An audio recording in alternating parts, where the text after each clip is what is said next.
Trois sites, à des milliers de kilomètres les uns des autres, ont fasciné l'humanité pendant des millénaires. Ils semblent détenir un important secret, quelques messages codés d'extraterrestres, des signaux qui ont attendu notre époque pour être enfin déchiffrés. Est-ce que ces curieux vestiges venus du fond des âges vont nous révéler quelque chose au sujet du destin de l'humanité ?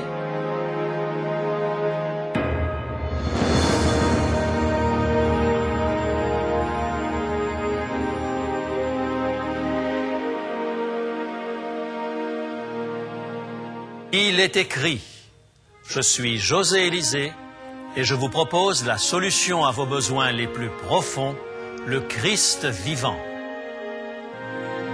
Notre message d'aujourd'hui, les troublants mystères de la Terre. Nous sommes devenus plus experts dans la résolution d'énigmes de toutes sortes de nos jours. Nos ressources technologiques et scientifiques nous permettent d'explorer, de mesurer, de tester avec de plus en plus de précision que jamais auparavant. Nous sommes capables de produire aussi bien des relevés topographiques rigoureux de la surface de la Lune que d'analyser la composition chimique des anneaux de Saturne. Cependant, sur notre propre planète, un certain nombre de mystères continuent de susciter notre perplexité. Bien que la liste des phénomènes cosmiques inexpliqués se réduise comme peau de chagrin, nous sommes intrigués par les réalisations des peuples dits primitifs. Les qui, les comment, les quoi et surtout les pourquoi hantent nos esprits. Penchons-nous sur quelques-uns des derniers mystères de notre monde. Bien entendu, un tel voyage se doit de commencer avec la minuscule tête d'épingle du Pacifique Sud, baptisée Île de Pâques, parce que Dutch, l'explorateur, l'avait aperçue le dimanche de Pâques de 1722. L'île est parsemée de rochers géants, appelés moai. Environ 1000 ont été découverts, certains pesant jusqu'à 20 tonnes et mesurant 12 à 15 pieds de haut. Tous arborent une expression méditative et, tels des jocondes de pierre, fixent en héroïque sentinelle la vaste étendue de l'océan Pacifique. Depuis leur découverte, ces rochers ne cessent d'aiguiser la curiosité de tous les chercheurs et moult explications ont été données pour expliquer comment les habitants de l'île de Pâques ont pu construire ces gigantesques monuments de pierre volcaniques et surtout comment ils ont pu les déplacer pour les poser sur des socles. Le plus gros de ces monuments pèse environ 90 tonnes et mesure 32 pieds de haut. Seuls des équipements issus de la technologie du XXe siècle seraient capables de déplacer de telles masses. Et pourtant, ces Polynésiens ont accompli ce travail des centaines d'années auparavant avec les moyens précaires offerts par cette île plutôt dénudée. Les plus surprenants sont probablement ces rochers rouges coiffant quelques-uns des plus gros moai. Ces parures pèsent à elles seules jusqu'à 12 tonnes. Comment ont-elles pu être hissées et maintenues en équilibre sur la tête de ces sentinelles de l'île de Pâques? Voilà de quoi fournir une quantité impressionnante de théories, dont certaines plutôt farfelues. Des armées d'esclaves disparus avaient-elles traîné ces monuments jusqu'à leur emplacement définitif? Des éruptions volcaniques avaient-elles projeté les statues sur leur socle dans la bonne position? Une tradition de l'île de Pâques soutient que les statues détenaient un pouvoir surnaturel appelé mana et qu'elles ont tout simplement marché jusqu'à l'endroit prévu. D'autres affirment qu'elles auraient glissé sur un long tapis d'igname. Mes amis antillais seront révoltés d'apprendre qu'on ait pu traiter ainsi de savoureux tubercules. Les grands moai, fidèles à eux-mêmes, ne révèlent aucun secret, poursuivant silencieusement leur veille figée, ajoutant au mystère qui les entoure. Dans la plaine désolée de Salisbury, battue par les vents, au sud de l'Angleterre, se dresse un anneau d'imposantes pierres grises qui ont intrigué les visiteurs pendant des milliers d'années. Voici Stonehenge, un monument ancien, défiant encore les lois de la pesanteur, dans une prairie qui s'étend aussi loin que peut porter le regard. Cet endroit est unique parmi les sites préhistoriques. C'est le seul monument dont les pierres sont taillées et regroupées selon un plan architectural bien défini. Ces gigantesques rochers sculptés, dont la plupart mesurent plus de 4 mètres, faisaient manifestement partie d'une structure pensée. Les relevés démontrent que l'axe de Stonehenge est aligné sur le lever du soleil au solstice d'été. La question la plus intrigante au sujet de Stonehenge est celle-ci. Qui a construit ce remarquable monument? Uderzo et Goscinny ont résolu le problème en attribuant aux druides celtes le secret d'une potion magique capable de donner une puissance surhumaine pour un temps à celui qui la boit. Exception faite d'Obélix, chez qui les effets étaient permanents parce qu'il était tombé dans la marmite de potions magiques lorsqu'il était petit. Plus sérieusement, il y a des centaines d'années, les historiens croyaient que Stonehenge avait été érigé par des druides, un mystérieux groupe de prêtres celtiques en robe blanche. D'autres soutenaient que le design soigneusement calculé était l'œuvre d'architectes romains. D'autres encore croyaient que c'était l'œuvre d'architectes égyptiens ou phéniciens. Les similitudes avec certaines passerelles de la Grèce antique ont incité certains à croire qu'Homère se serait inspiré des bâtisseurs venus de la Méditerranée pour construire Stonehenge en écrivant l'Odyssée. Récemment, grâce aux méthodes modernes de datation, la construction de ce monument a été estimée de 1000 ans antérieure à l'époque des druides. Voilà qui règle la question. Ces mystérieux bâtisseurs demeurent enfouis quelque part dans l'âge de bronze. Comme l'a écrit Henry James, vous pouvez vous poser sans question sur ces géants sculptés, tandis qu'ils méditent sur leurs compagnons déchus. Votre curiosité s'évanouit dans l'immense silence qui les enveloppe. Dans la plaine de Nazca, qui s'étire entre les contreforts des Andes et la côte sud du Pérou, se trouve le plus étrange message jamais laissé par l'homme. Plus de 100 figures géantes, représentant des animaux, des plantes et des figures géométriques, sont clairement visibles. Ce sont des alignements de cailloux disposés sur des milles et des milles. Presque tout le monde en convient, il s'agit du travail d'anciens Indiens Nazca. Mais que représentent ces figures? À quelle fin ont-elles été créées? Une araignée impressionnante s'étale sur 50 mètres dans le désert. Un oiseau aux ailes étendues mesure 140 mètres. Le plus étonnant, c'est qu'il faut prendre de l'altitude pour interpréter ces formes. En dessous de 300 mètres d'altitude, ces formes sont invisibles. Elles ne sont qu'un mélange confus de lignes. Bien longtemps avant l'ère de l'aviation, une civilisation perdue a créé ici un art qui ne peut être apprécié qu'à partir du ciel. Que signifient ces réalisations? Qui pouvait les interpréter? Le mystère de ces remarquables dessins nous hante encore. Nos qui, quand, quoi, comment fusent depuis des décennies. Mais la plus importante question est simplement pourquoi? On peut spéculer longtemps sur le comment les habitants de l'île de Pâques ont pu déménager les Moaïs de la carrière. Mais le plus important est de savoir pourquoi ont-ils consacré une telle énergie à l'érection de ces centaines de statues de pierre sur leur île. De la même façon, nous pouvons émettre de savantes hypothèses sur les auteurs de ces monuments uniques de Stonehenge. Mais pourquoi les a-t-on construits? Ont-ils servi d'observatoire, comme certains le soutiennent?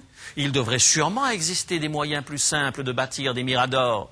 Les pierres qui ont servi ici ont été identifiées comme provenant de carrières que l'on retrouve dans les montagnes Pressilli, au sud du pays de Galles. En d'autres mots, ces bâtisseurs ont dû transporter ces mégalithes sur une distance de 500 km par voie de terre et par voie maritime. Pourquoi une telle dépense d'énergie? Les archéologues qui étudient les figures de Nazca ont avancé l'hypothèse que ces dessins forment une sorte de carte astrologique des cieux, ou encore qu'ils servaient de calendrier indiquant l'arrivée des pluies bienfaisantes. C'était pourtant tellement plus simple de construire son calendrier astronomique sur quelques mètres carrés. À qui pouvait servir un calendrier que personne ne pouvait consulter sans posséder un hélicoptère? Ici encore, la question fondamentale est celle-ci. Pourquoi ces peuples primitifs ont-ils consacré leur vie à cette tâche titanesque? Les derniers mystères de la planète se résument simplement à un pourquoi. La raison pour laquelle l'île de Pâques, Stonehenge ou le désert de Nazca nous laissent si perplexes aujourd'hui est que notre époque sécularisée nous a fait perdre un élément fondamental. Nous ne comprenons plus ou nous tentons d'occulter chez l'être humain le besoin fondamental d'adoration. Je crois que c'est là que réside la réponse au dernier mystère de la Terre. Nous avons tendance à oublier que notre monde contemporain déborde de réalisations humaines et de domaines dans lesquels nous sommes invités à exercer nos capacités. Pris que nous sommes dans ce tourbillon, nous devenons sourds à notre voix intérieure. Ceux qui ont bâti ces monuments ont prêté l'oreille à un écho venant de plus loin. Il y a quelques années, on a découvert sur l'île de Pâques des tablettes gravées d'écritures pictographiques propres à l'île de Pâques. Dans les années 60, un chercheur allemand réussit finalement à déchiffrer quelques-unes des tablettes et à publier ses recherches. Selon lui, elles contiennent des prières adressées à leur Dieu et des instructions au sujet de la liturgie. Pour les habitants de cette île, les Moai servaient à rendre un culte aux divinités. Qui n'a pas pris le temps de s'asseoir face à cette immense étendue du Pacifique ne peut comprendre que ces pierres taillées, énigmatiques, disent à leur manière la soif d'un être supérieur. Elles expriment le besoin de comprendre le sens de l'existence dans une île de quelques kilomètres carrés, où le regard ne rencontre rien d'autre que l'océan de quelque côté que l'on se tourne. Moins l'homme s'agite, moins il se noie dans l'activisme, plus il est confronté au sens de son passage sur cette terre. Ainsi, ces Moai pourraient être un effort désespéré de rendre tangible la présence d'un Dieu terriblement lointain. Combien d'années d'efforts et de souffrances ce projet de construction a-t-il dû coûter? Multiplier le nombre de statues élevées à la gloire de la divinité n'a pas rendu, du moins en apparence, ce dernier moins lointain et implacable. Ces artisans de l'île de Pâques nous ont laissé des signes qui témoignent d'un profond besoin du Dieu qui s'approche de nous, qui montre sa face à de simples mortels. La Bible nous apprend que Dieu a comblé ce besoin. Paul, dans sa deuxième épître aux Corinthiens, parle du Créateur qui a fait briller la lumière au sein des ténèbres et dit dans 2 Corinthiens chapitre 4 et le verset 6, lisons ensemble ce verset, 2 Corinthiens chapitre 4 et le verset 6, « Il a fait briller la lumière dans nos cœurs pour faire resplendir la connaissance de la gloire de Dieu sur la face de Christ. » Dieu a révélé sa gloire aux hommes sur le visage de Jésus-Christ. Il est l'objet d'adoration que nous pouvons voir, connaître et aimer. Il est l'aboutissement de notre quête, un visage divin, intime et personnel. Jésus est le puissant rocher, le rocher des siècles en qui nous trouvons refuge. Il est la sentinelle qui veille sur nous, le bon berger. Stonehenge répond également à cette soif de la présence du Créateur. Qu'il ait servi d'observatoire, qu'il soit ou non aligné sur certaines étoiles, ce lieu évoque incontestablement un temple, un lieu d'adoration. Les hommes ne traînent pas d'énormes pierres sur une distance de 500 kilomètres dans le simple but de contempler quelques constellations que l'on voit aussi bien à l'œil nu. Une valeur sacrée est attachée à ces pierres des montagnes précilles. L'absence de vestiges de pierres à feu et de poterie, comme on en trouve généralement sur les sites archéologiques, laisse à penser que Stonehenge était un endroit sacré, une tranche de temps hors du quotidien, un lieu fréquenté uniquement lors d'occasions spéciales. Depuis les temps immémoriaux, les hommes se sont efforcés de construire un temple digne de Dieu. Ils ont ardemment désiré établir un lieu où le divin vient habiter au milieu d'eux, où ils peuvent arriver à contempler et communiquer avec l'au-delà. La bonne nouvelle, mes amis, c'est que le Dieu des cieux a répondu à cette attente. La réponse à ces pierres brisées, rassemblées en un cercle, aujourd'hui vides de sens, c'est Dieu devenu homme en Jésus-Christ. Écoutez comment l'apôtre Jean résume cet événement extraordinaire. Évangile de Jean, chapitre 1er et le verset 14. Jean 1, verset 14. « La parole a été faite chair. Et elle a habité parmi nous pleine de grâce et de vérité. Et nous avons contemplé sa gloire, une gloire comme la gloire du Fils unique venu du Père. La parole, c'est ainsi que Jean désigne Jésus-Christ, qui nous révèle la pensée de Dieu. Et cette sainte parole a habité parmi nous, ici, sur la terre, là où nous travaillons, si fort pour ériger un temple qui lui soit digne. Il est intéressant de noter que le mot grec traduit par « habiter » signifie littéralement « tabernacle ». En d'autres mots, Jésus est venu tel un tabernacle parmi nous, un temple de chair et de sang. Alors nous n'avons pas à chercher Dieu parmi les étoiles. Nul besoin d'ériger des monuments héroïques et espérer contre toute espérance que le divin s'approchera ainsi de nous. Nous pouvons rencontrer personnellement le Christ vivant. Il s'est approché de nous. Il est descendu ici-bas. Ces figures extraordinaires du désert de Nazca nous conduisent dans la même direction. Pourquoi ces Indiens se sont-ils donné tant de mal à dessiner ces figures géantes qui ne peuvent être vues que du haut du ciel? Les Indiens du Pérou d'aujourd'hui nous en donnent la clé. Ils continuent de croire en la puissance magique de certains animaux symboliques dont ils sont persuadés de retrouver les formes dans les étoiles. Ces dessins qui s'étendent sur des kilomètres sur le sol du désert appartiennent à une mythologie complexe. C'étaient des représentations terrestres de réalités spirituelles. C'était leur façon à eux d'adorer quelque chose qui soit à la dimension du Dieu qui les dépasse. Ces Nazca doivent avoir espéré, comme tous les hommes des temps passés, que l'Esprit divin contemplerait leur œuvre avec plaisir, y verrait l'expression de sa valeur à leurs yeux et répondrait par ses bénédictions. Les dessins gigantesques étaient des offrandes, comparables aux holocaustes des Hébreux, qui espéraient que le feu de l'autel monterait jusqu'au Très-Haut comme un parfum d'agréable odeur. Que d'énergie, que d'efforts pour gagner la faveur de celui qui habite dans les cieux. Leur quête ne trouve de réponse qu'en une seule personne, Jésus-Christ. Il est la réponse à toutes les offrandes élevées vers le ciel par les hommes et les femmes de tout temps, parce qu'il était l'image parfaite, le signe parfait, acceptable et agréable à Dieu.